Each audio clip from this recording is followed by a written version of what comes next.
As I lay down on the grass, my mind races with thoughts.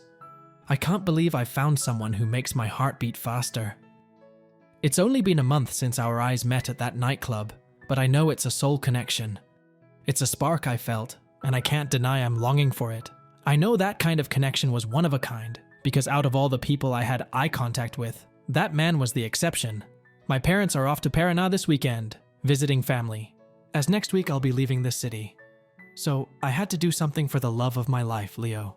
Speak of the devil, there he was, walking as handsome as ever. I couldn't help myself but to gawk at the sight, but I have to refrain myself since this would be special. "Good morning, handsome," I greeted him, pretending like there's nothing special planned inside the house, like a surprise boyfriend proposal. "Do you want to lay down on the grass with me?" I asked with a smile on my face as I sat on the green lawn just under the shade of a tree. "Why the grass?" "I'll sit here on the bench," Leo responded as he sat on the metal bench with its paint rotting away. Not much of a nature guy, but I knew he couldn't resist my teasing. "You look so cute laying down though," he said, accompanied by a smiley face. "You don't really want to lie down with me?" I playfully pouted. "I don't really like the feeling of grass against my skin, but don't worry, I won't leave you so you can lie as long as you want." His smiles really made my heart flutter, even though I've seen that a lot of times. "It's now or never," I mumbled to myself. I sighed in defeat, so I got up on my feet, took Leo's hand. His hands were bigger than mine, and a lot warmer. I could hold this for the rest of my life, and led him inside for the surprise. As he opens the door, a romantic breakfast for two awaits, with a big picture of us in the middle, surrounded by roses, and under the frame, a ring. "Leo, do you want to be my boyfriend?" I asked, my whole body shaking with nervous excitement. I could even feel my hands getting clammy as we spoke. My voice didn't even falter, but my heart was banging in my chest. My mind was racing in anticipation for his answer. I was really hoping that his response would be something I'll never forget about. "Matteo," he exclaimed. "What's this? You're leaving for your university next week. We'll be apart for months. What are you doing?" Leo hollered, concerned about the challenges of a long-distance relationship. "Oh, come on. It's just a 3-hour drive. We can manage it." I tried to give him a good reason. "What really matters is what we found. We found love, didn't we? I can't leave you, Leonardo. I want you in my life forever." I poured my heart out as I held his hands on my smaller ones. "Yes, yes, my boyfriend," Leo responded enthusiastically, pulling me into a tight embrace, kissing me passionately, and our bodies pressed close. And before I knew it, our clothes were ripped off. The love between us was intense. Everything felt like a dream. After 20 minutes, we hop into the shower together, and the passion continues. It's like we can't get enough of each other. Afterward, we find the table set for breakfast, even though it's almost lunchtime. We eat, laugh, share stories, and reminisce about how we met. "I couldn't believe you were gay," Leo chuckled, as he caressed my hair as I lay on his thigh, while he sat under the shade of the tree I invited him earlier. "I was obsessed when our eyes met. I stalked you everywhere, trying to find you, but you beat me to it with that unexpected Instagram message," he admitted, recalling our beginnings. "I was stunned by you too. I knew you were gay, and I knew you were into me. I know you can't stop looking at me."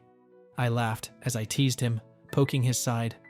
"So I put my FBI skills to use and found you later that night," I added with a playful grin. "So you gave me something great," Leo trailed. "I want to give you something too." And I found ourselves on the way to a club. We spent the entire night clubbing together, and it's been a life of inseparable togetherness. But soon, I'll be leaving for university, and the uncertainty of our future looms. I want Leo by my side, even if it means a long-distance relationship. I would do everything to keep him. As we part ways, Leo leaves early to avoid my family's arrival. My mom isn't exactly fond of him, calling him rude, and saying he spends too much time in my room, but I hope they'll warm up to each other in time. The next day, Monday arrives, and it's time to leave for São José. I've packed all my belongings into my dad's car, and we embark on the 3-hour journey to my new city. The excitement and nerves fill the air. On our way, I couldn't help but notice the difference between São José and my place. As we arrive in São José, the bustling energy of the university city welcomes me. It's a whole new world to explore, and I'm eager to dive in. But in the back of my mind, I can't help but think of Leo. I'll miss him terribly, but I'm determined to make this work. As I settle into the student republic filled with 27 young people, I find myself meeting new roommates and making friends. I sat on the couch and made my introduction for the 17 people that were there. The other 10, I really don't know. "Hey, I'm Matteo, from Jundiai. Do you all guys have your own room?" I asked, since I had no place to sleep yet. Before the answer was made by someone, a girl entered screaming into the house. "Juan, seriously? I can't believe it. We were together. It's the first day of class. A bunch of new people will arrive, and you already kissed another girl. For real?" she cried. Her balls echoed inside the room. "Come on, Isabella. We just kissed a few times. I don't want a girlfriend here," the guy named Juan yelled back. "Don't act like you're my girlfriend." I think his last statement was the last straw for her, so she just went running to her room after this response. God damn. Things got hot in here fast. Juan, on the other hand, came and sat by my side. I don't really know how I would talk to him after I just saw, so I scooted a little farther away from him, until he decided to break the awkward silence. "The room next to mine is empty. Come, I will take your things there." Perhaps he noticed that I had my bag with me. I can't deny that he is pretty charming. Blonde hair, nice body, amazing face, dark eyes. I wanted to decline his offer, but it was such a drag if I'm going to look for my own place. So we went up the stairs, and to my surprise, Isabella was there waiting for him. She pushed my things off the stairs, thinking it was his bag. "Hey," I tried to warn her with my voice, but it seemed like they were in their own little world. "But I have to say something, or else my things would be kicked again." "What the hell? I just arrived here, and all of my things are downstairs now," I expressed. Isabella's eyes grew wide along with her mouth and said, "I'm so sorry. She didn't even finish the sentence and went downstairs to get my things. Juan then looked at me with a flirty smirk on his face, winked at me, got my hand, and took me to the room. "Here is your safe space. Get in touch with this place, because living with 27 people is not easy. Believe me, but it can be pretty interesting." He got really close to my face in that last sentence, but I was afraid of Isabella, so I pushed him away. "Where is Isabella?" I asked, not wanting to get into trouble on my first day. "I don't know, don't want to know, and..." Before he ended the phrase, she arrived in the room. "Here, I'm here. I'm sorry for your things. I got angry and couldn't control my feelings, but now I can breathe a little better." As she put all my bags into the floor and left just like that. Juan also left. It feels like he followed her to talk to her, which was good to think about. That's for their own sake. I was alone now. Out of nowhere, my heart began to pound in my chest. It was my anxiety. I lay down on the floor and waited for it to pass. Sometimes this happens. I can't control it, but I wasn't expecting it to be so soon. Panic attacks were the worst. One moment you're fine, on top of the game, and the next thing you know you're a crying and heaving mess. I want to say I'm used to it, but I can't really. When someone says they're used to it, it only means they can handle it better than before. No one really gets used to being in pain. After the whole hour of my episode, which felt like an entire eternity, I went downstairs for dinner. A bunch of people were there, but not Isabella. My eyes accidentally landed on Juan's eyes. It was complicated, but there was an undeniable chemistry between us. Since he's the only guy I knew here, I sat by his side. "Hey, how's the food?" I tried to make conversation. "Good, home cook is still better though," he chuckled as he stirred the soup in his bowl. We conversed more about our lives and hobbies outside school. It's really true. The chemistry I felt when my eyes landed on him was true. Now that I get this close to him, I can see his eyes, and it brings some sort of comfort for me. I was in a daze when my phone rang. "Excuse me, I have to this," I said. It was Leo, my first day, and I didn't even send him a text. What a shitty boyfriend I am. I went outside the house to speak in peace with him. I started telling him about the fight, but I didn't mention that Juan might be flirting with me. We spoke for 30 minutes. Then, his mother called him out to help her. "See ya, Matt. I'll be off. My mother needs me," he said over the line. "Okay, take care. Tell her I said hi." That's when he hung up. I went back to the dinner table to finish my food, and I was expecting none of them would be left, but I was wrong. Juan remained there. Now, weirdly, only he was there. "So, long-distance relationship?" he asked. "Yes, it's brand new, by the way," I answered with a proud smirk. He chuckled about my behavior. All right, I get it.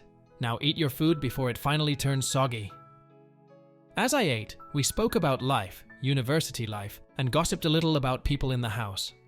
I was having the best of the night, laughing with a new friend until Juan called me so softly, Matteo. His deep voice released thousands of butterflies inside my stomach. I couldn't resist myself as I heard his voice, so I turned my face to meet his call, yet a pair of soft lips met mine. With no warning, with no nothing. He kissed me. My heart was beating fast again. I tried to push him away because I knew he was with Isabella, and I'm with Juan, but my body couldn't resist him. I felt like if I pushed him away now, he would be gone from me. So, I accepted him in my arms.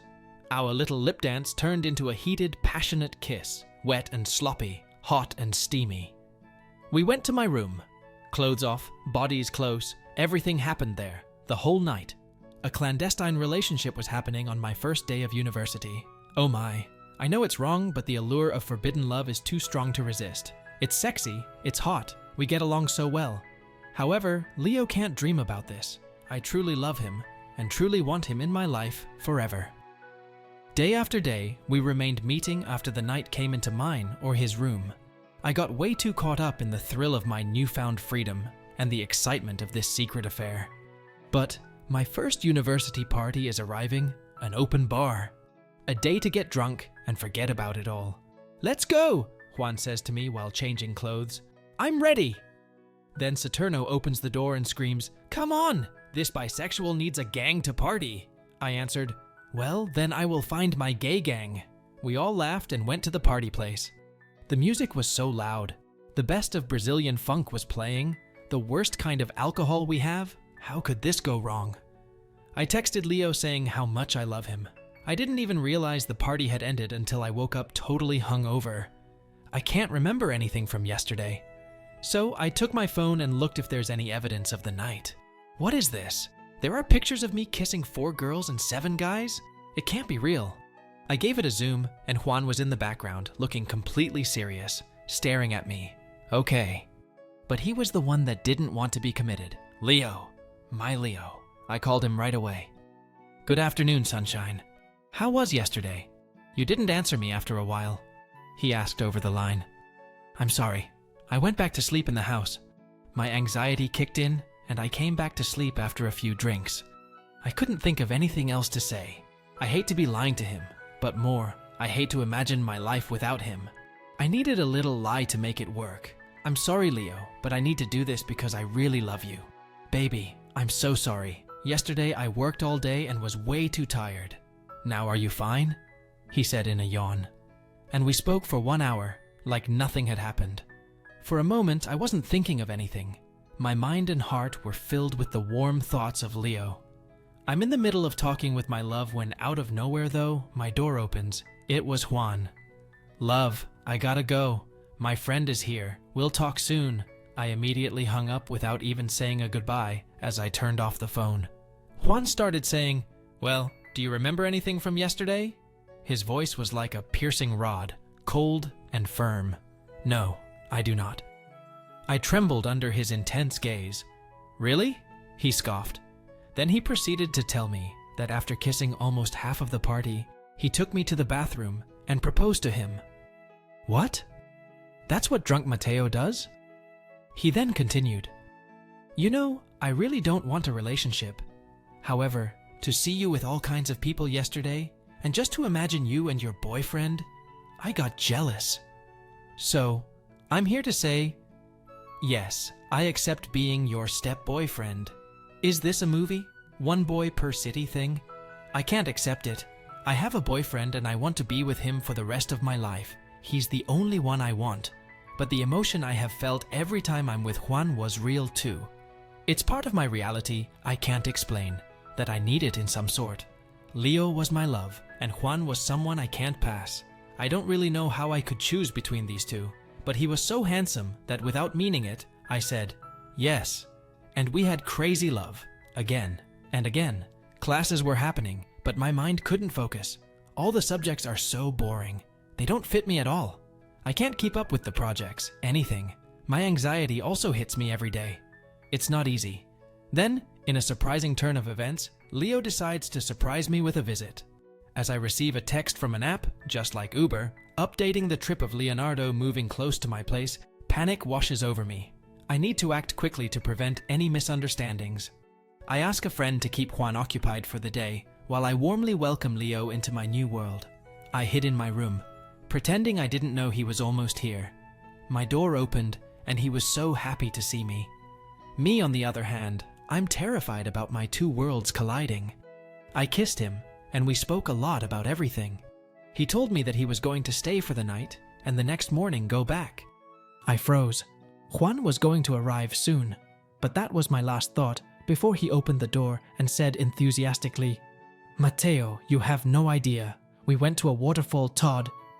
He stopped speaking when he saw Leo, and continued, "This must be Leo that you talk about so much.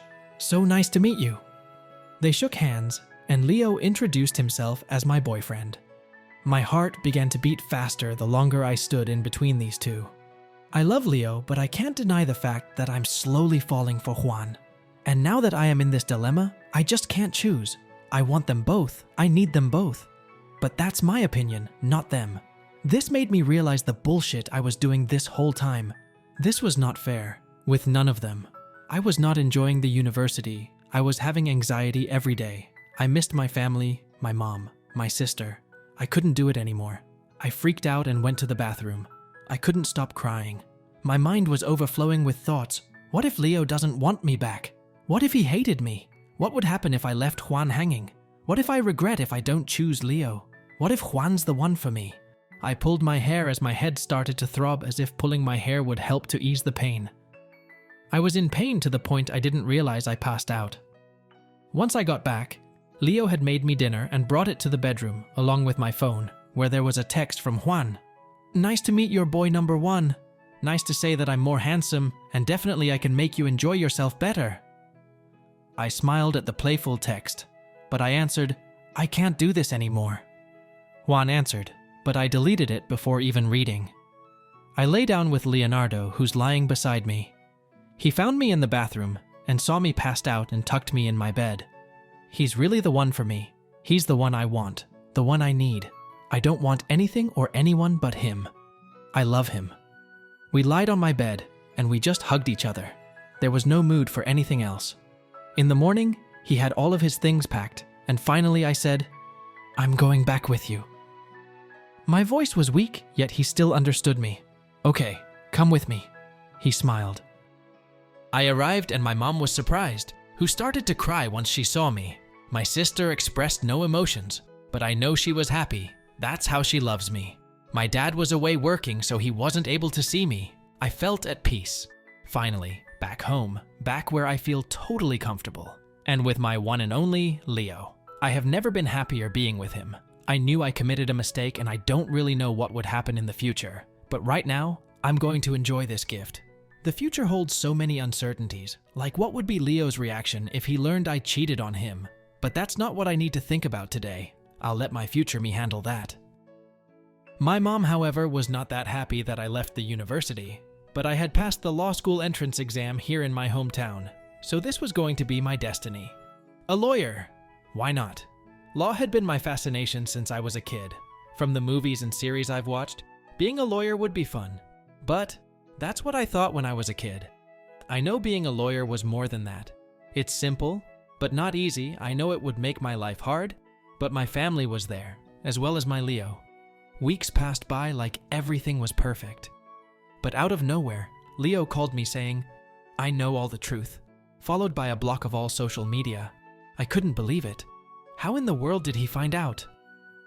No, my love, fading away. I knew this would happen, but I wanted to do something. I want to atone for my sins. I want Leo, only him. I took the first bus to his house, but he was not there. I waited all day outside his apartment, but he didn't appear. His mom texted me, asking if I knew anything about him. I said no. A void went deep inside of me. I found myself stuck in a constant cycle of fleeting connections and disappointments.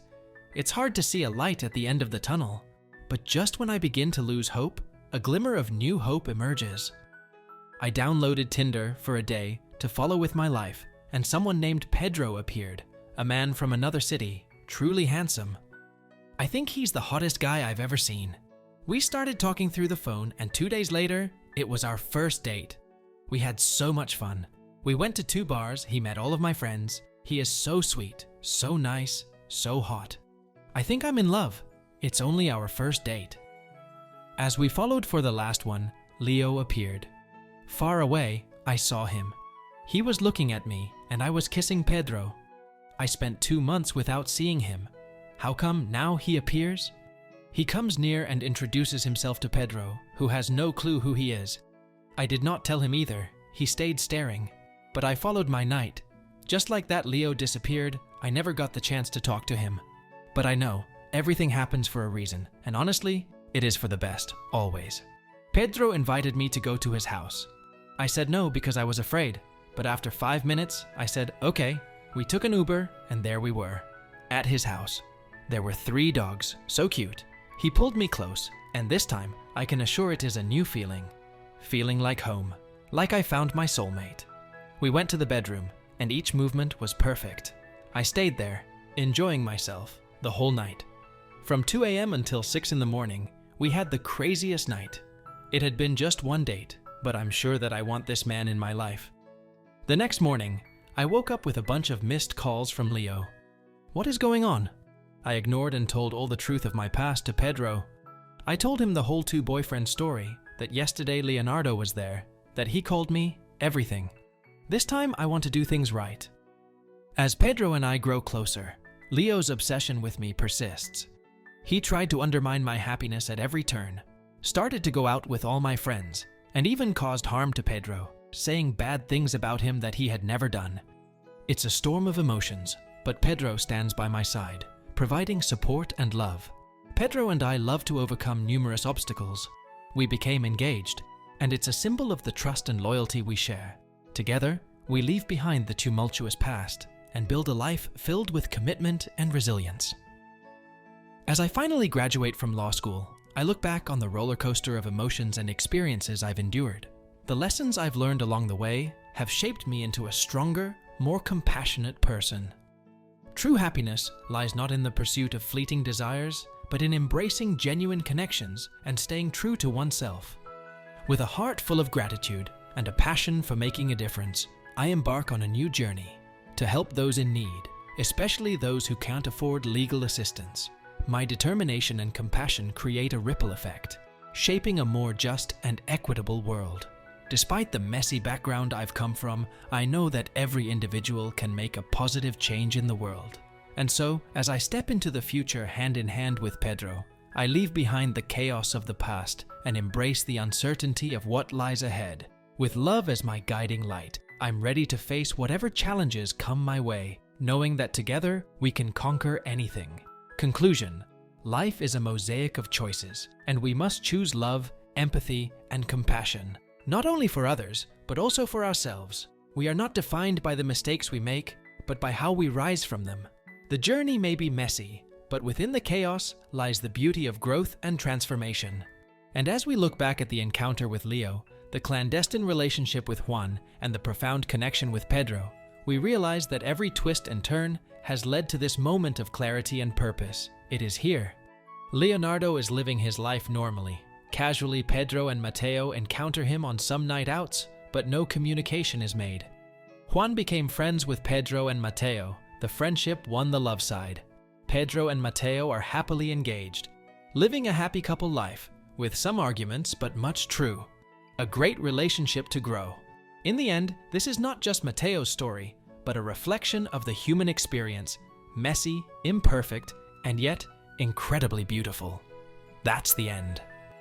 Have you ever been torn between 2 worlds, struggling to balance your heart's desires and the expectations of those around you, all while searching for true happiness and purpose in life? Everything will be worth it at the end. Thanks for watching. Consider donating us on Support Us on Ko-Fi to support our Rainbow Force, And as always, stay wholesome.